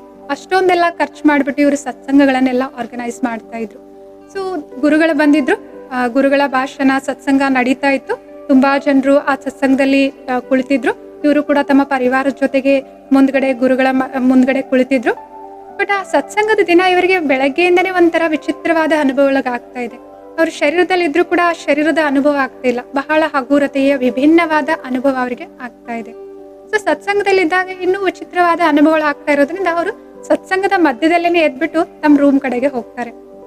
ಅವಾಗ ಅವ್ರ ಪಕ್ಕದಲ್ಲಿ ಕೂತಿರುವಂತಹ ಅವ್ರ ಸೊಸೆ ಮತ್ತು ಅವ್ರ ಪತ್ನಿಯವರು ಇವರನ್ನ ನೋಡ್ತಾರೆ. ಅವ್ರಿಗೂ ಕೂಡ ಸಂಕಲ್ಪ ಬರುತ್ತೆ, ಯಾಕೆ ದಾದಾ ಅವರು ಮಧ್ಯದಲ್ಲೇ ಎದ್ದು ಹೋದ್ರು ಅಂತ ಹೇಳ್ಬಿಟ್ಟು. ಮೊದಲು ಅವ್ರ ಪತ್ನಿ ಹೋಗ್ತಾರೆ, ಏನಾಗಿದೆ ನೋಡೋಣ ಅಂತ ಹೇಳ್ಬಿಟ್ಟು. ಆಮೇಲೆ ಅವ್ರ ಸೊಸೆ ಅನ್ಕೊಳ್ತಾರೆ, ಇಲ್ಲ ಅತ್ತೆ ಇಲ್ಲೇ ಇದ್ರೆ ಚೆನ್ನಾಗಿರುತ್ತೆ, ನಾನೇ ಹೋಗಿ ನೋಡೋಣ ಅಂತ ಹೇಳ್ಬಿಟ್ಟು. ಅವ್ರ ಅತ್ತೆಗೆ ಅಮ್ಮ ಅಂತ ಇದ್ರು, ಮತ್ತೆ ಅವ್ರ ಮಾವನವ್ರಿಗೆ ಬಾಬಾ ಅಂತ ಕರೀತಾ ಇದ್ರು. ಸೊ ಹೋಗ್ಬಿಟ್ಟು ಅವ್ರ ಅಮ್ಮ ಅವ್ರನ್ನ ಇಲ್ಲಿ ಕಳಿಸ್ತಾರೆ, ಅಂದ್ರೆ ಅತ್ತೆ ಅವ್ರನ್ನ ಸತ್ಸಂಗಕ್ಕೆ ಕಳಿಸ್ತಾರೆ. ಮತ್ತೆ ಅವ್ರ ದಾದಾರವರ ಪಕ್ಕದಲ್ಲಿ ಹೋಗಿ ಕುಳಿತುಕೊಳ್ತಾರೆ. ದಾದಾರವರು ರೂಮಲ್ಲಿ ಕುಳಿತುಕೊಂಡಿದ್ರು. ಅವರ ಸೊಸೆ ಅವ್ರ ಮುಖ ನೋಡ್ತಾ ಇದ್ರು. ದಾದಾರವರ ಕಣ್ಣುಗಳಲ್ಲಿ 2 ರೆಡ್ ಕಲರ್ ಜ್ಯೋತಿ ಬತ್ತಿಗಳು ಉರಿತಾ ಇದೆ ಅಂತ ಹೇಳ್ಬಿಟ್ಟು ಅವ್ರಿಗೆ ಅನುಭವ ಆಗುತ್ತೆ. ಆ ಬತ್ತಿಯಿಂದ ಪ್ರಕಾಶ ಏನಾಗ್ತಿದೆ, ಹೊರಗಡೆ ರೂಮಲ್ಲೆಲ್ಲ ಹರಡ್ತಾ ಇದೆ. ನೋಡ್ತಾ ನೋಡ್ತಾ 4 ಕಡೆ ರೂಮಲ್ಲಿ ಸ್ವರ್ಣಿಮೆ ಬಣ್ಣದ ಪ್ರಕಾಶ ಇದೆ. ಆ ಪ್ರಕಾಶದ ಪ್ರಕಂಪನೆಗಳು ಅವ್ರ ಸೊಸೆಗೂ ಕೂಡ ಏನಾಗ್ತಿದೆ, ಅನುಭವ ಆಗ್ತಾ ಇದೆ. ಒಂಥರ ಅವರು ಕೂಡ ಬಾಡಿಲೆಸ್ ಸ್ಟೇಜ್ ಅಂತಂದ್ರೆ ಶರೀರದಲ್ಲಿ ಇದ್ರು ಕೂಡ ಶರೀರದಲ್ಲಿ ಇಲ್ಲ ಅನ್ನೋ ಅನುಭವವನ್ನ ಅನುಭವ ಮಾಡ್ತಾ ಇದ್ರು. ಒಂಥರ ಇದು ಡಿವೈನ್ ಅನುಭವ ಆಗಿತ್ತು ಅವ್ರಿಗೆ. ಸೊ ಆದ್ರೆ ಅವ್ರು ಕಾನ್ಸಿಯಸ್ ಅಲ್ಲಿ ಪ್ರಜ್ಞೆಯಲ್ಲಿದ್ರು. ಅವ್ರು ನೋಡ್ತಾ ಇದ್ರು ಏನಾಗ್ತಾ ಇದೆ ದಾದಾರವ್ರಿಗೆ ಅಂತ ಹೇಳ್ಬಿಟ್ಟು. ಸೊ ಅವಾಗ ದಾದಾರವ್ರನ್ನ ನೋಡ್ತಾ ನೋಡ್ತಾ ದಾದಾರವರ ಕಣ್ಗಳು ಮುಚ್ಚಿಬಿಡ್ತವೆ. ಅವಾಗ ಅವ್ರಿಗೆ ಮೇಲಿನಿಂದ ಒಂದು ಯಾವುದೋ ಧ್ವನಿ ಕೇಳಿಸುತ್ತೆ. ಅದು ಮೊದ್ಲು ಮೇಲಿಂದ ಕೇಳಿಸ್ತಾ ಇದೆ, ಬಹಳ ನಿಧಾನವಾಗಿ ಕೇಳಿಸ್ತಾ ಇದೆ ಅಂತ ಅನಿಸ್ತು ಅವ್ರಿಗೆ. ಆಮೇಲೆ ನೋಡಿದ್ರೆ ಇವ್ರ ಶರೀರದಲ್ಲಿನೇ ಯಾರೋ ಒಬ್ರು ಪ್ರವೇಶ ಆಗಿ ಆ ರೀತಿ ಮಾತಾಡ್ತಾ ಇದ್ದಾರೆ ಅಂತ ಹೇಳ್ಬಿಟ್ಟು ಇವ್ರಿಗೆ ಅನ್ಸುತ್ತೆ. ಸೊ ಆ ಧ್ವನಿ ಏನ್ ಹೇಳ್ತಾ ಇತ್ತು ಅಂತಂದ್ರೆ, ನಿಜಾನಂದ ಸ್ವರೂಪಂ ಶಿವೋಹಂ ಶಿವೋಹಂ, ಜ್ಞಾನ ಸ್ವರೂಪಂ ಶಿವೋಹಂ ಶಿವೋಹಂ, ಪ್ರಕಾಶ ಸ್ವರೂಪಂ ಶಿವೋಹಂ ಶಿವೋಹಂ. ಈ ರೀತಿ ಆ ಆಕಾಶವಾಣಿ ಆ ಧ್ವನಿ ಅವರ ಸೊಸೆಗೆ ಕೇಳಿಸುತ್ತೆ. ಆಮೇಲೆ ಎಷ್ಟೋ ಸಮಯದವರೆಗೂ ದಾದಾರವರು ಕಣ್ಗಳನ್ನ ಮುಚ್ಚೇ ಇದ್ರು. ಸ್ವಲ್ಪ ಸಮಯದ ನಂತರ ದಾದಾರವರು ಕಣ್ಣನ್ನ ತೆರೀತಾರೆ. ಆಮೇಲೆ ಮೇಲೆ ಕೆಳಗಡೆ ಅಕ್ಕಪಕ್ಕ ಎಲ್ಲಾ ಕಡೆ ನೋಡ್ತಿರ್ತಾರೆ. ಅವ್ರ ಸೊಸೆ ಅವ್ರಿಗೆ ಕೇಳ್ತಾರೆ, ಬಾಬಾ ನೀವೇನ್ ನೋಡ್ತಾ ಇದ್ದೀರಾ ಅಂತ ಹೇಳ್ಬಿಟ್ಟು. ಅವಾಗ ಅವ್ರ ದಾದಾರವ್ರು ಹೇಳ್ತಾರೆ, ಯಾವುದೋ ಒಂದು ಶಕ್ತಿ ಇತ್ತು, ಯಾವುದೋ ಒಂದು ಮೈಟ್ ಇತ್ತು. ಸೊ ಅದು ನನ್ಗೆ ಒಂದು ದೂರದ ಪ್ರಪಂಚವನ್ನ ತೋರಿಸ್ತು. ಆ ಪ್ರಪಂಚ ಬಹಳ ಸುಂದರವಾಗಿತ್ತು. ಆ ಪ್ರಪಂಚದಲ್ಲಿ ಮೇಲ್ಗಡೆಯಿಂದ ನಕ್ಷತ್ರಗಳು ಕೆಳಗಡೆ ಬರ್ತಾ ಇದ್ರು. ಒಬ್ರು ಮಹಾರಾಜ, ಒಬ್ರು ರಾಜಕುಮಾರಿ ಆಗ್ತಾ ಇದ್ರು, ಒಬ್ರು ರಾಜಕುಮಾರ ಆಗ್ತಾ ಇದ್ರು. ಒಂದು ಶಕ್ತಿ, ಒಂದು ಲೈಟ್, ಒಂದು ಮೈಟ್ ನನ್ನ ಹತ್ರ ಬಂದ್ಬಿಟ್ಟು ಹೇಳ್ತು, ಈ ರೀತಿಯ ಪ್ರಪಂಚವನ್ನ ನೀವು ಸ್ಥಾಪನೆ ಮಾಡ್ಬೇಕು ಅಂತ ಹೇಳ್ಬಿಟ್ಟು. ಆದ್ರೆ ಆ ಜಗತ್ತನ್ನ ನಾನು ಹೇಗ್ ಸ್ಥಾಪನೆ ಮಾಡ್ಬೇಕು ಅಂತ ಏನು ನನಗೆ ಹೇಳಲಿಲ್ಲ. ಯಾವುದೋ ಒಂದು ಶಕ್ತಿ ಇತ್ತು, ಆದ್ರೆ ಹೊರಟೋಯ್ತು. ಅದು ಎಲ್ಲಿ ಹೊರಟೋಯ್ತು ಅದು ಅಂತ ಹೇಳ್ಬಿಟ್ಟು ಅವ್ರ 4 ಕಡೆ ನೋಡ್ತಾ ಇರ್ತಾರೆ. ಅವ್ರ ಸೊಸೆಗೂ ಕೂಡ ಏನು ಅರ್ಥ ಆಗೋದಿಲ್ಲ. ಸೊ ಆಮೇಲೆ ಇಬ್ರು ಕೂಡ ಎದ್ಬಿಟ್ಟು ಸತ್ಸಂಗಕ್ಕೆ ಹೋಗ್ತಾರೆ. ಎಲ್ಲ ಅಲ್ಲಿ ರೂಮ್ ಕಲರ್ ಆಗಿರ್ಲಿ ಎಲ್ಲಾನು ನಾರ್ಮಲ್ ಆಗಿರುತ್ತೆ. ಇವಾಗ ಸತ್ಸಂಗದಲ್ಲಿ ಹೋಗ್ತಾರೆ, ಸತ್ಸಂಗ ಮುಗೀತೆ. ಬಟ್ ಯಾರ ಹತ್ರನು ಈ ಏನು ಅನುಭವ ಆಯ್ತು ಇದ್ರ ಬಗ್ಗೆ ಯಾರ ಹತ್ರನು ಕೂಡ ಉತ್ತರ ಇಲ್ಲ. ಯಾರು ಬಂದಿದ್ರು, ಯಾವ ಶಕ್ತಿ ಆಗಿತ್ತು ಅಂತ ಹೇಳ್ಬಿಟ್ಟು ಯಾರ ಹತ್ರನು ಕೂಡ ಉತ್ತರ ಇಲ್ಲ. ಸೊ ಈ ಸಂದರ್ಭ ಆದ್ಮೇಲೆ ಅವರು ಇನ್ನೂ ಆತ್ಮಚಿಂತನೆಯಲ್ಲಿ ತೊಡಗಿಕೊಳ್ತಾರೆ, ಏಕಾಂಗಿ ಆಗಿರ್ತಾರೆ. ಹೊರಗಡೆ ಹೋಗೋದನ್ನ ಎಷ್ಟೋ ದಿನದಿಂದ ನಿಲ್ಲಿಸಿದ್ದಾರೆ. ಯಾಕಂದ್ರೆ ಮೊದಲೆಲ್ಲ ಅವರ ದಿನಚರ್ಯ ಹೇಗಿತ್ತು ಅಂತಂದ್ರೆ, ಅವರು ವಾಕಿಂಗ್ ಹೋಗ್ತಾ ಇದ್ರು, ಬ್ಯಾಡ್ಮಿಂಟನ್ ಆಟ ಆಡ್ತಾ ಇದ್ರು, ಮಕ್ಕಳ ಜೊತೆ ಬೆರೀತಾ ಇದ್ರು, ಹೊರಗಡೆ ಸಮಾಜದಲ್ಲಿ ಜನಗಳ ಜೊತೆ ಕುತ್ಕೋತಾ ಇದ್ರು, ಮಾತಾಡ್ತಾ ಇದ್ರು. ಒಂದು ಒಳ್ಳೆ ದಿನಚರ್ಯ ಆಗಿತ್ತು ಅವ್ರದ್ದು. ಬಟ್ ಇದೆಲ್ಲ ಘಟನೆಗಳು ಅವ್ರ ಜೀವನದಲ್ಲಿ ಆಗ್ತಾ ಇರೋದ್ರಿಂದ ಅವರು ಏನಾಗ್ತಾ ಇದೆ ಇದರ ಬಗ್ಗೆ ತಿಳ್ಕೊಬೇಕು ಅಂತ ಹೇಳ್ಬಿಟ್ಟು ಒಂಟಿಯಾಗಿರ್ತಾರೆ, ಏಕಾಂಗಿಯಾಗಿರ್ಲಿಕ್ಕೆ ಶುರು ಮಾಡ್ತಾರೆ.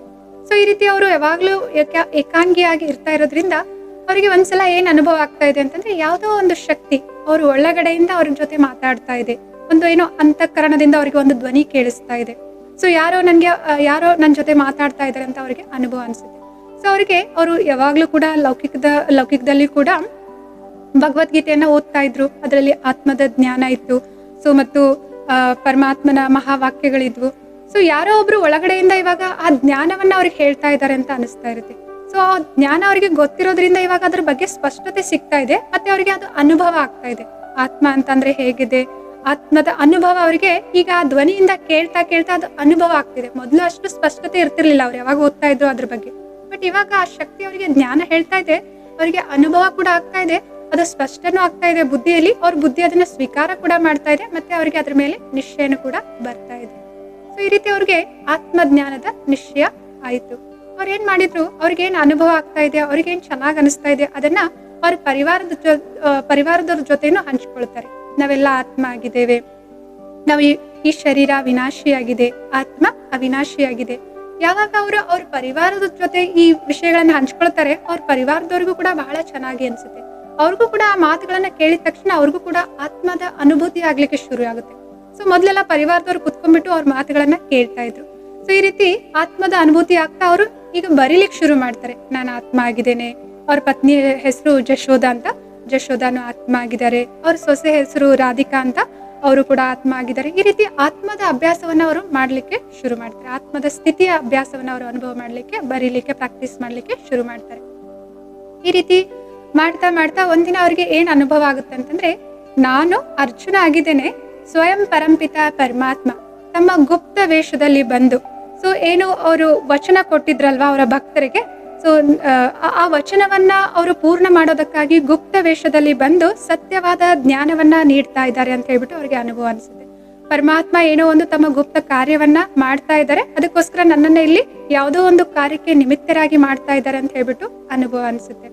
ಸೊ ತಮ್ಗೆ ಅವರು ಆ ಜ್ಞಾನವನ್ನ ಕೇಳ್ತಾ ಇದ್ದಾರೆ, ಆ ಜ್ಞಾನದ ಅರ್ಥ ಆಗ್ತಾ ಇದೆ ಅವರಿಗೆ, ಅವ್ರ ಬುದ್ಧಿ ಅದನ್ನ ಸ್ವೀಕಾರ ಮಾಡ್ತಾ ಇದೆ, ಆ ಜ್ಞಾನದಲ್ಲಿ ಅವರಿಗೆ ನಿಶ್ಚಯನ ಕೂಡ ಕುಳಿತುಕೊಳ್ತಾ ಇದೆ.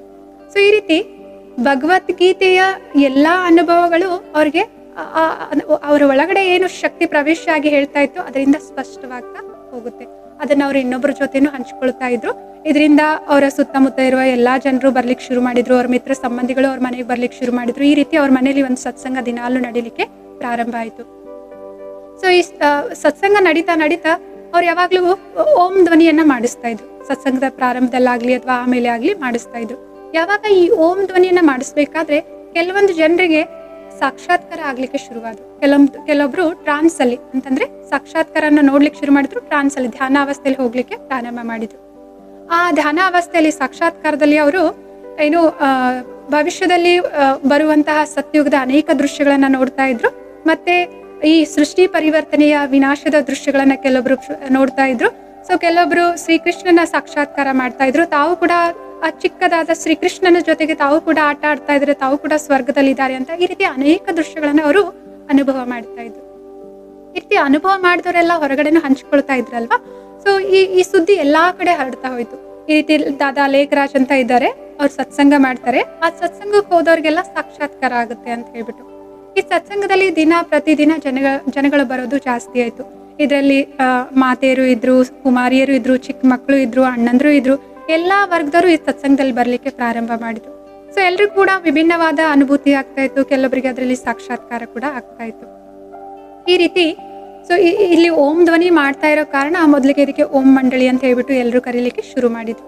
ಸೊ ಇವಾಗ ಬಂದವ್ರಿಗಷ್ಟೇ ಸಾಕ್ಷಾತ್ಕಾರ ಆಗ್ತಾ ಇಲ್ಲ, ಮನೇಲಿ ಯಾರ್ಯಾರು ಇದ್ದಾರೆ, ಯಾರ್ಯಾರು ಏನು ಬಹಳ ಶ್ರದ್ಧೆಯಿಂದ ಭಕ್ತಿ ಮಾಡ್ತಾ ಇದ್ರೆ, ಪೂಜೆ ಮಾಡ್ತಾರೆ, ಎಷ್ಟೋ ಜನರಿಗೆ ಮನೇಲಿ ಇದ್ದವ್ರಿಗೂ ಕೂಡ ಈ ಏನು ಲೇಖರಾಜ್ ಅವರ ಪರಿಸ್ಥಾ ಸ್ವರೂಪ ಅಂತಂದ್ರೆ ಇವ್ರದೇ ರೂಪ ಇದೆ, ಆದ್ರೆ ಶರೀರ ಈ ಮೂಳೆ ಮಾಂಸಗಳ ಶರೀರ ಅಲ್ಲ. ಅದೊಂದು ಹೇಗೆ ಏಂಜಲ್ಸ್ ಅಂತ ಹೇಳ್ತಾರಲ್ವಾ, ಒಂದು ಪ್ರಕಾಶಮಯವಾದ white colour body, energy body ಅಂತ ಹೇಳ್ತಾರೆ. ಸೊ ಇವ್ರದೇ ರೂಪದಲ್ಲಿ ಇವ್ರದೇ ಪರಿಸ್ಥಾ ಸ್ವರೂಪದ ಸಾಕ್ಷಾತ್ಕಾರ ಆಗ್ತಾ ಇದೆ ಎಷ್ಟೋ ಜನರಿಗೆ ಮನೇಲಿ ಕುಳಿತಿದ್ದವ್ರಿಗೇನೆ.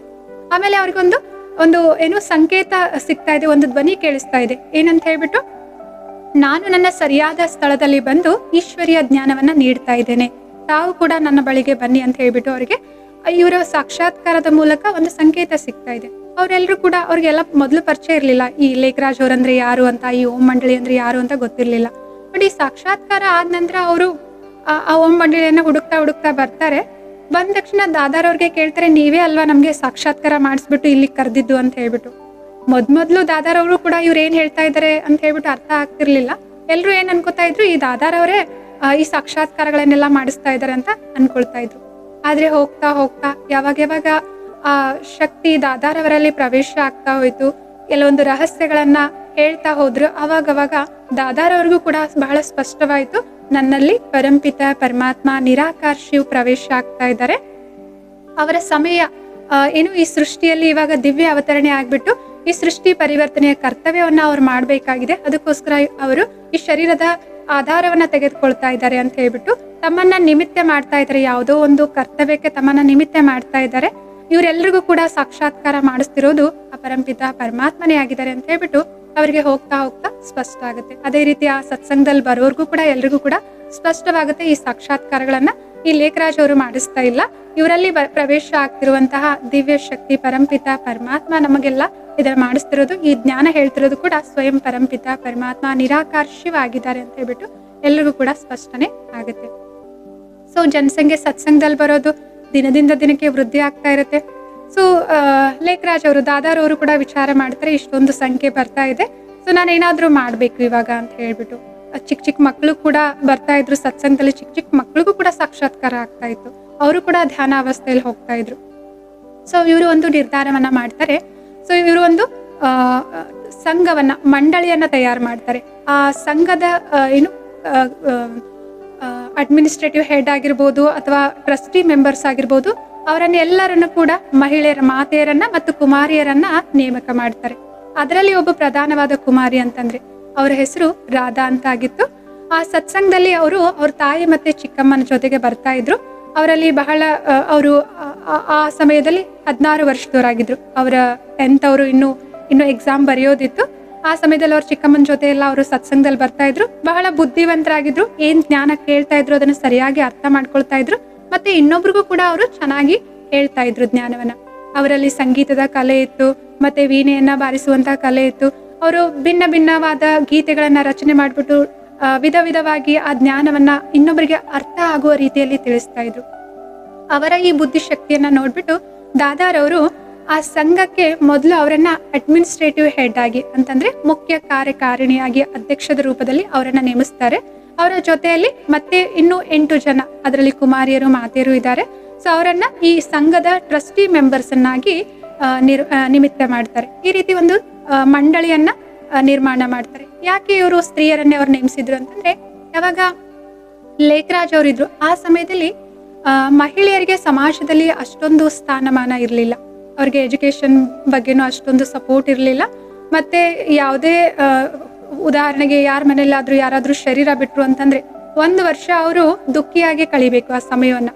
ಯಾರ್ದಾದ್ರೂ ಪತಿ ಶರೀರ ಬಿಟ್ರು ಅಂತಂದ್ರೆ ಅವ್ರಿಗೆ ಯಾರಿಗೂ ಕೂಡ ಮುಖ ತೋರಿಸುವಂಗಿಲ್ಲ, ಯಾವುದೇ ಶುಭ ಕಾರ್ಯದಲ್ಲಿ ಅವರು ಭಾಗವಹಿಸುವಂಗಿಲ್ಲ, ಅಥವಾ ಮಾರ್ಕೆಟ್ ಅಲ್ಲಿ ಯಾವುದೇ ಅಂಗಡಿಗೆ ಹೋದ್ರು ಕೂಡ ಎಲ್ಲರೂ ಕೂಡ ಅವರನ್ನ ಸ್ವೀಕಾರ ಮಾಡ್ತಿರ್ಲಿಲ್ಲ. ಎಲ್ಲರೂ ಕೂಡ ಮುಂದೆ ಹೋಗು ಅಂತ ಹೇಳ್ತಾ ಇದ್ರು. ತುಂಬಾ ಒಂಥರ ಅಂಧಶ್ರದ್ಧೆ ಜಾಸ್ತಿ ಇತ್ತು. ಸ್ತ್ರೀಯರ ಈ ಅಂಧಶ್ರದ್ಧೆಯಲ್ಲಿ ಶೋಷಣೆ ಜಾಸ್ತಿ ಆಗ್ತಾ ಇತ್ತು. ಸ್ತ್ರೀಯರಿಗೋಸ್ಕರ ಏನಾದ್ರೂ ಒಂದು ಮಾಡ್ಬೇಕಲ್ವಾ ಅಂತ ಹೇಳಿ ಅವ್ರಿಗೆ ಯಾವಾಗ್ಲೂ ಒಂದು ಯೋಚನೆ ಇತ್ತು. ಸೊ ಯಾವಾಗ ಅವರು ಒಂದು ಮಂಡಳಿಯನ್ನ ಅಥವಾ ಒಂದು ಸಂಘವನ್ನ ರಚನೆ ಮಾಡ್ಬೇಕು ಅಂತ ನಿರ್ಣಯ ಮಾಡಿದ್ರು, ಆವಾಗ ಈ ಸಂಘದ್ದು, ಈ ಮಂಡಳಿದು ಅಧ್ಯಕ್ಷರು ಅಥವಾ ಅಡ್ಮಿನಿಸ್ಟ್ರೇಟಿವ್ ಎಲ್ಲಾನು ಕೂಡ ಮಾತೆಯರೇ ನೋಡ್ಕೊಳ್ಬೇಕು ಮತ್ತು ಕುಮಾರಿಯರೇ ನೋಡ್ಕೊಳ್ಬೇಕು ಅಂತ ಹೇಳ್ಬಿಟ್ಟು ನಿರ್ಣಯ ಮಾಡಿದ್ರು. ಅದಾದ ನಂತರ ತಮ್ಮೆಲ್ಲಾ ಆಸ್ತಿ ಪಾಸ್ತಿಯನ್ನ ಅವರು ಈ ಮಂಡಳಿಗೆ ಒಪ್ಪಿಸಿದ್ರು.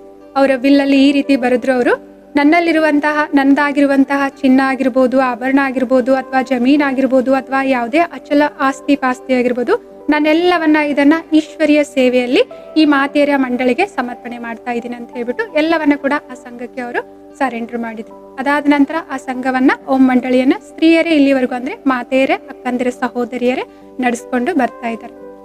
ಸೊ ಇದೆಲ್ಲ ಆಗ್ತಾ ಇತ್ತು. ಹಾಗೆ ಹೊರಗಡೆ 2ನೇ ವಿಶ್ವ ಮಹಾಯುದ್ಧ ಪ್ರಾರಂಭ ಆಯಿತು. ಹೊರಗಡೆ ಬಹಳ ಗದ್ದಲಗಳೆಲ್ಲ ಇದ್ವು.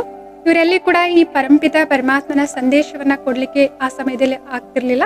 ಅದಕ್ಕೋಸ್ಕರ 14 ವರ್ಷಗಳ ಕಾಲ, ಅಂತಂದ್ರೆ 1936ನೇ ಇಸ್ವಿಯಿಂದ 1950ನೇ ಇಸ್ವಿವರೆಗೂ ಬಹಳ ಆಳವಾದ ಯೋಗ ತಪಸ್ಯದಲ್ಲಿ ತಮ್ಮ ಸಮಯವನ್ನ ಆತ್ಮಿಕ ಜ್ಞಾನವನ್ನ ಕೇಳ್ತಾ, ಅದರ ಪ್ರಯೋಗ ಮಾಡ್ತಾ, ಸೊ ಆ ಸಮಯವನ್ನ ಅವರು ಬಹಳ ಯೋಗ ತಪಸ್ಯದಲ್ಲಿ ಕಳೆದ್ರು. ಸೊ ಇದರಿಂದ ಅವ್ರಿಗೆ ಎಷ್ಟೋ ವಿಷಯಗಳು ಅರ್ಥ ಆದ್ವು. ಆ ವಿಷಯಗಳಲ್ಲಿ ಅವರು ಪರಿಪಕ್ವವಾದ್ರು.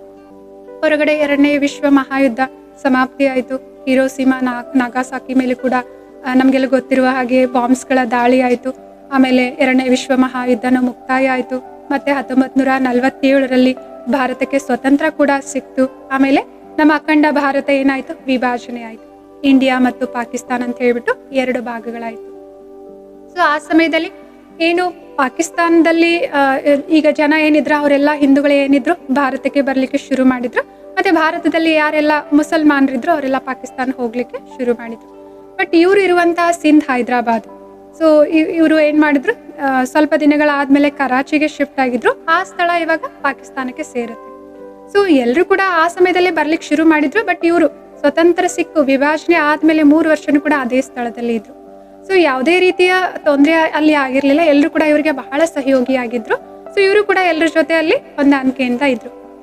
1950ನೇ ಇಸ್ವಿಯಲ್ಲಿ ಸೊ ಯಾರೆಲ್ಲ ಸಿಂಧ್, ಹೈದರಾಬಾದ್ ಅಥವಾ ಕರಾಚಿಯಿಂದ ಭಾರತಕ್ಕೆ ಬಂದಿದ್ರು, ಅವರ ಮಿತ್ರ ಸಂಬಂಧಿಗಳು. ಇದು ಒಂದು ಸಂಘ ಆದ್ಮೇಲೆ ಅಲ್ಲಿ ಎಷ್ಟೋ ಜನರು ಲೇಖರಾಜ್ ಅವರ ಜೀವನದ ಪ್ರಾಯೋಗಿಕ ಜೀವನದಿಂದ ಇವರು ಕೂಡ ಇನ್ಸ್ಪಿರೇಷನ್ ಪಡೆದುಕೊಂಡು ಜೀವನದಲ್ಲಿ ಏನು ಅವರಿಂದ ಸ್ಫೂರ್ತಿಯನ್ನ ಪಡೆದುಕೊಂಡು ಅವರು ಕೂಡ ಎಷ್ಟೋ ಜನರು ತಮ್ಮ ಜೀವನದಲ್ಲಿ ಪರಿವರ್ತನೆಗಳನ್ನ ಮಾಡ್ಕೊಂಡ್ರು. ಅವರ ವಿಚಾರಗಳನ್ನ ಶ್ರೇಷ್ಠ ಮಾಡ್ಕೊಂಡ್ರು. ಸೊ ಅವರ ಏನು ಆಚಾರ ವಿಚಾರಗಳನ್ನ, ವೃತ್ತಿಯನ್ನ, ದೃಷ್ಟಿಯನ್ನ ಶ್ರೇಷ್ಠ ಮಾಡ್ಕೊಂಡ್ರು. ಮತ್ತೆ ಎಷ್ಟೋ ಜನರು ಇವ್ರ ತರ ಈ ಸಂಘದಲ್ಲಿ ಬಂದು ಒಟ್ಟುಗೂಡಿದ್ರು. ಈ ಸಂಘ ಬೆಳೀತಾ ಬೆಳೀತಾ ಅಲ್ಲಿ ಸರೆಂಡರ್ ರೂಪದಲ್ಲೇನೆ, ಅಂದ್ರೆ ಸಮರ್ಪತ ರೂಪದಲ್ಲೇನೆ ಆ ಸಂಘದಲ್ಲಿ ಇವಾಗ 300ಕ್ಕೂ ಅಧಿಕ ಜನರು ವಾಸ ಮಾಡ್ತಾ ಇದ್ದಾರೆ. ಸೊ ಅವರೆಲ್ಲ ಮಿತ್ರ ಸಂಬಂಧಿಗಳು ಏನ್ ಭಾರತಕ್ಕೆ ಬಂದಿದ್ರಲ್ವಾ, ಅವರೆಲ್ಲ ಇವರಿಗೆ ಪತ್ರಗಳನ್ನ ಮೂಲಕ ಹೇಳ್ತಾ ಇದ್ರು, ನೀವು ಕೂಡ ಭಾರತಕ್ಕೆ ಬನ್ನಿ, ಸುರಕ್ಷಿತವಾಗಿರಿ ಅಂತ ಹೇಳ್ಬಿಟ್ಟು ಪತ್ರಗಳನ್ನ ಬರೀತಾ ಇದ್ರು. ಆಮೇಲೆ ಈಶ್ವರಿಯ ಆದೇಶ ಕೂಡ ಇದು ಅವ್ರಿಗೆ ಅದೇ ಸಿಕ್ತು, ಈಗ ನೀವು ಭಾರತಕ್ಕೆ ಹೋಗಿ ಈ ಈಶ್ವರಿಯ ಸಂದೇಶವನ್ನ ಎಲ್ರಿಗೂ ಕೂಡ ತಲುಪಿಸಿ ಅಂತ ಹೇಳ್ಬಿಟ್ಟು. ಸೊ ಯಾವಾಗ ಇವರು ಭಾರತಕ್ಕೆ ಬರ್ಬೇಕು ಅಂತ ನಿರ್ಣಯ ಮಾಡಿದ್ರು, ಅವಾಗ ರಾಜಸ್ಥಾನದಲ್ಲಿರುವಂತಹ ಮೌಂಟ್ ಅಬು, ಅರಾವಳಿ ಪರ್ವತದ ಪ್ರದೇಶ, ಸೊ ಈ ಜಾಗವನ್ನ ಸೆಲೆಕ್ಟ್ ಮಾಡಿದ್ರು. ಯಾಕೆ ಅಂತಂದ್ರೆ ಮೌಂಟ್ ಅಬು ಇದು ಅನೇಕ ವರ್ಷಗಳಿಂದ ಋಷಿ ಮುನಿಗಳು ತಪಸ್ ಮಾಡಿರುವಂತಹ ಪವಿತ್ರವಾದ ಸ್ಥಳ ಆಗಿದೆ. ಸೊ ಇಲ್ಲಿ ಈಗ ಇಷ್ಟೊಂದು ಜನರು ವಾಸ ಮಾಡ್ಲಿಕ್ಕೆ ಒಂದು ಸ್ಥಳಾನು ಬೇಕಲ್ವಾ. ಸೊ ಅಲ್ಲಿ ಬ್ರಿಡ್ಜ್ ಕೋಟೆ ಅಂತ ಹೇಳ್ಬಿಟ್ಟು ಭರತ ರಾಜನ ಒಂದು ದೊಡ್ಡ ಮನೆ ಇತ್ತು. ಸೊ ಅದನ್ನ ಇವರು ಬಾಡಿಗೆಗೆ ತೆಗೆದುಕೊಂಡು ಇಲ್ಲಿ ಶಿಫ್ಟ್ ಆಗ್ಬೇಕು ಅಂತ ನಿರ್ಣಯ ಮಾಡಿದ್ರು. 1950ನೇ ಇಸ್ವಿಯಲ್ಲಿ ಮೇ 5ನೇ ತಾರೀಕು ಸೊ ಇವರು ಕರಾಚಿಯಿಂದ ಒಂದು ಹಡಗಿನ ಮೂಲಕ ಬಂದು ಓಕಾ ಬಂದರ್ನಲ್ಲಿ ಇಳಿದುಕೊಂಡು ಅಲ್ಲಿಂದ ಮೌಂಟ್ ಅಬುಗೆ ಟ್ರೈನ್ ಮೂಲಕ ಬಂದ್ರು. ಮತ್ತೆ ಅವರ ಸಂಘ ಸ್ಥಳಾಂತರ ಆಯಿತು. ಭಾರತಕ್ಕೆ ಬಂದ ಮೇಲೆ ಈ ಸಂಸ್ಥೆಯ ಹೆಸರು ಓಂ ಮಂಡಳಿಯಿಂದ ಪ್ರಜಾಪಿತ ಬ್ರಹ್ಮಕುಮಾರೀಸ್ ಈಶ್ವರಿಯ ವಿಶ್ವವಿದ್ಯಾಲಯ ಅಂತ ಹೇಳ್ಬಿಟ್ಟು ಇದು ಪ್ರಖ್ಯಾತ ಆಯಿತು. ನಂತರ ಎಲ್ಲಾ ಕಡೆ ಎಲ್ಲಾ ಸಹೋದರ ಸಹೋದರಿಯರು ಈ ಈಶ್ವರಿಯ ಸಂದೇಶವನ್ನ, ಸ್ವಯಂ ಪರಂಪಿತ ಪರಮಾತ್ಮ ಈ ಸೃಷ್ಟಿಯಲ್ಲಿ ಅವತರಣೆಯಾಗಿದ್ದಾರೆ, ಅವರ ದಿವ್ಯ ಜ್ಞಾನವನ್ನ ಕೊಡ್ತಾ ಇದ್ದಾರೆ. ಅವರ ಸೃಷ್ಟಿ ಪರಿವರ್ತನೆಯ ಕಾರ್ಯ ಇವಾಗ ನಡೀತಾ ಇದೆ. ತಾವು ಕೂಡ ಇಲ್ಲಿ ಬಂದು ಅವರ ಸಂದೇಶವನ್ನ ಪಡಿರಿ, ಭಗವಂತನ ಮಿಲನವನ್ನ ಮಾಡಿ ಅಂತ ಈ ಸಂದೇಶವನ್ನ 4 ಕಡೆ ಕೊಡ್ಲಿಕ್ಕೆ ಪ್ರಾರಂಭ ಮಾಡಿದ್ರು. ಸೊ ಅವಾಗಿನಿಂದ ಇಲ್ಲಿವರೆಗೂ ಅದರ ಪ್ರತಿಫಲವಾಗಿ ಇವತ್ತು ನಮಗೂ ಕೂಡ ಈ ಜ್ಞಾನ ಲಭಿಸಿದೆ. ಇದರ ಲಾಭವನ್ನ ನಾವು ಕೂಡ ತೆಗೆದುಕೊಳ್ತಾ ಇದ್ದೇವೆ. ವರ್ತಮಾನ ಸಮಯದಲ್ಲಿ ಜಗತ್ತಿನಾದ್ಯಂತ 130ಕ್ಕೂ ಅಧಿಕ ದೇಶಗಳಲ್ಲಿ ಈ ಬ್ರಹ್ಮಕುಮಾರಿ ಸೆಂಟರ್ಸ್ ಇದಾವೆ. ಸೊ ಜಗತ್ತಿನಾದ್ಯಂತ ಲಕ್ಷಾಂತರ ಸಹೋದರ ಸಹೋದರಿಯರು ಈ ಜ್ಞಾನದ ಲಾಭವನ್ನ ಪಡೆದುಕೊಳ್ತಾ ಇದ್ದಾರೆ ಮತ್ತು ಜೀವನದಲ್ಲಿ ಇದನ್ನ ಧಾರಣೆ ಕೂಡ ಮಾಡ್ತಾ ಇದ್ದಾರೆ. ಅವರ ಏನು ಸಂಕುಚಿತ ವಿಚಾರಧಾರೆ ಇತ್ತು ಅದರಿಂದ ಹೊರಗಡೆ ಬಂದು ವಸುದೈವ ಕುಟುಂಬಕಂ, ಈ ಇಡೀ ಪರಿವಾರನೇ ಒಂದು ಕುಟುಂಬ ಆಗಿದೆ ಅಂತ ಹೇಳ್ಬಿಟ್ಟು ಆ ದೃಷ್ಟಿಯಿಂದ ಒಂದು ಮೌಲ್ಯನಿಷ್ಠ ಸಮಾಜದ ನಿರ್ಮಾಣ ಮಾಡೋದಕ್ಕಾಗಿ ಎಲ್ಲರೂ ನಿಮಿತ್ತರಾಗ್ತಾ ಇದ್ದಾರೆ. ಸೊ ಪರಮಾತ್ಮ ಈ ಅಂತಿಮ ಸಮಯದಲ್ಲಿ, ಕಲಿಯುಗದ ಅಂತಿಮ ಸಮಯದಲ್ಲಿ ತಮ್ಮ ದಿವ್ಯ ಅವತರಣೆಯನ್ನ ತೆಗೆದುಕೊಂಡು ಸೃಷ್ಟಿ ಪರಿವರ್ತನೆಯ ಅಂತಂದ್ರೆ ಈ ಕಲಿಯುಗವನ್ನ ಸತ್ಯುಗದ ಯುಗವನ್ನಾಗಿ ಪರಿವರ್ತನೆ ಮಾಡುವಂತಹ ತಮ್ಮ ಕಾರ್ಯವನ್ನ ಗುಪ್ತ ರೀತಿಯಲ್ಲಿ ಮಾಡ್ತಾ ಇದ್ದಾರೆ. ಅವ್ರೇನು ವಚನ ಕೊಟ್ಟಿದ್ರು, ನಾನು ಸಾಧಾರಣ ವೃದ್ಧ ಮಾನವನ ಶರೀರದಲ್ಲಿ ಅವತರಣೆ ಆಗ್ತಾ ಇದ್ದೇನೆ ಅಂತ ಹೇಳ್ಬಿಟ್ಟು, ಅದೇ ರೀತಿ ಈ ಪ್ರಜಾಪಿತ ಬ್ರಹ್ಮರವರ ಶರೀರದ ಆಧಾರ ತೆಗೆದುಕೊಂಡು ತಮ್ಮ ಕರ್ತವ್ಯವನ್ನ ಅವರು ಮಾಡ್ತಾ ಇದ್ದಾರೆ. ಸೃಷ್ಟಿ ಪರಿವರ್ತನೆಯಲ್ಲಿ ಮೊದಲು ಸಂಸ್ಕಾರಗಳ ಪರಿವರ್ತನೆ ಬಹಳ ಮುಖ್ಯವಾದದ್ದಾಗಿದೆ. ಅದಕ್ಕೋಸ್ಕರ ಅವರು ನಮ್ಗೆ ಜ್ಞಾನವನ್ನ ನೀಡ್ತಾ ಇದ್ದಾರೆ. ಈ ಜ್ಞಾನವನ್ನ ಯಾರ್ಯಾರು ಕೇಳ್ತೇವೆ, ನಮ್ಮ ಸಂಸ್ಕಾರಗಳನ್ನ ನಾವು ಶ್ರೇಷ್ಠ ಮಾಡ್ಕೊಳ್ತೇವೆ, ಅದರಿಂದ ನಮ್ಮ ಜೀವನದಲ್ಲೇನೆ ಲಾಭ ಆಗುತ್ತೆ. ಮತ್ತು ನಮ್ಗೆ ಕರ್ಮದ ಗುಹೆ ಗತಿಗಳನ್ನ ತಿಳಿಸ್ತಾ ಇದ್ದಾರೆ. ಮುಂದೆ ಬರುವಂತಹ ಸತ್ಯುಗದ ದೃಶ್ಯಗಳನ್ನ ಮುಂದೆ ಬರುವಂತಹ ಸತ್ಯುಗದ ಜಗತ್ತಿನ ಬಗ್ಗೆ ಜ್ಞಾನ ಹೇಳ್ತಾ ಇದ್ದಾರೆ. ಸೊ ಈ ಪರಿವರ್ತನೆಯ ಸಮಯವನ್ನ ನಾವೆಲ್ಲರೂ ಉಪಯೋಗ ಮಾಡ್ಕೊಳ್ಳಿ ಅಂತ ಹೇಳ್ಬಿಟ್ಟು ಅನೇಕ ಅವಕಾಶಗಳನ್ನ ಎಲ್ಲಾ ಕಡೆಯಿಂದನೂ ಕೊಡ್ತಾ ಇದ್ದಾರೆ. ನಾವು ಕೂಡ ಈ ಸಮಯವನ್ನ ಉಪಯೋಗ ಮಾಡ್ಕೊಂಡು ಈ ಜ್ಞಾನವನ್ನ ಬಂದು ತಿಳಿದುಕೊಂಡು ನಮ್ಮ ಜೀವನದಲ್ಲಿ ಧಾರಣೆ ಮಾಡ್ಕೊಂಡ್ವಿ ಅಂತಂದ್ರೆ ಈ ಜೀವನದಲ್ಲಿ ಏನೆಲ್ಲ ದಿನನಿತ್ಯದ ಈಗ ಸಮಸ್ಯೆಗಳಿರ್ಬೋದು, ದುಃಖ ಇರ್ಬೋದು, ಅಶಾಂತಿ ಇರ್ಬೋದು, ಇವುಗಳಿಂದ ನಾವು ಕೂಡ ಮುಕ್ತರಾಗ್ಬೋದು. ನಮ್ಮ ಜೀವನದಲ್ಲಿ ನಾವೇನೆಲ್ಲ ಇಷ್ಟ ಪಡ್ತಾ ಇದೀವಿ ಅದೆಲ್ಲವನ್ನ ನಾವು ಪಡೆದುಕೊಳ್ಳೋದು ಹೇಗೆ ಅಂತ ಹೇಳ್ಬಿಟ್ಟು ತಿಳ್ಕೊಬಹುದು. ಮತ್ತು ನಾವೆಲ್ಲರೂ ಕೂಡ ಇಷ್ಟ ಪಡ್ತೀವಲ್ವಾ, ಜೀವನದಲ್ಲಿ ಏನೇನೆಲ್ಲ ಬೇಕು, ಸುಖ, ಶಾಂತಿ, ನೆಮ್ಮದಿ ಬೇಕು, ಶಕ್ತಿ ಬೇಕು ಅಂತ ಹೇಳ್ಬಿಟ್ಟು ಅದೆಲ್ಲವನ್ನ ಹೇಗೆ ಪಡೆದುಕೊಳ್ಳೋದು ಅಂತ ಸ್ವಯಂ ಪರಂಪಿತ ಪರಮಾತ್ಮನೇ ನಮ್ಗೆ ಹೇಳ್ತಾ ಇದ್ದಾರೆ.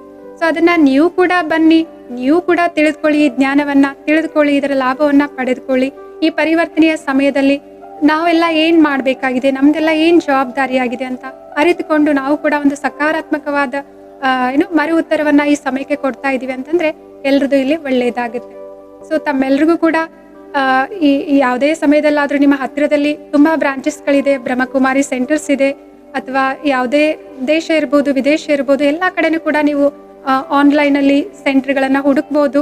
ಹತ್ತಿರದ ಸೆಂಟರ್ ಅಲ್ಲಿ ನಿಮ್ಗೆ ಸಮಯ ಇದ್ದಾಗ ಹೋಗ್ಬಿಟ್ಟು ವಿಸಿಟ್ ಮಾಡಿ ಸಮಯವನ್ನ ತೆಗೆದುಕೊಂಡು ಇದ್ರ ಬಗ್ಗೆ ವಿವರವಾಗಿ ನೀವು ಕೂಡ ತಿಳಿದುಕೊಳ್ಬಹುದಾಗಿದೆ. ಆತ್ಮೀಯ ಸಹೋದರ ಸಹೋದರಿಯರೇ, ತಾವು ಇಲ್ಲಿವರೆಗೂ ಕೇಳಿರುವಂತಹ ರಾಜಯೋಗದ ಸಂಚಿಕೆಗಳಲ್ಲಿ ನಿಮ್ಗೆ ಯಾವುದೇ ಸ್ಪಷ್ಟನೆ ಬೇಕು ಅಂತಂದ್ರೆ ಈ ವಿಡಿಯೋದ ಕಮೆಂಟ್ ಸೆಕ್ಷನ್ ಅಲ್ಲಿ ನೀವು ಕೇಳಬಹುದಾಗಿದೆ. ನಾವು ನಮ್ಮ ಸಂಸ್ಥೆಯಿಂದ ಖುದ್ದಾಗಿ ನಿಮ್ಗೆ ಮರು ಉತ್ತರವನ್ನ ನೀಡ್ತೇವೆ.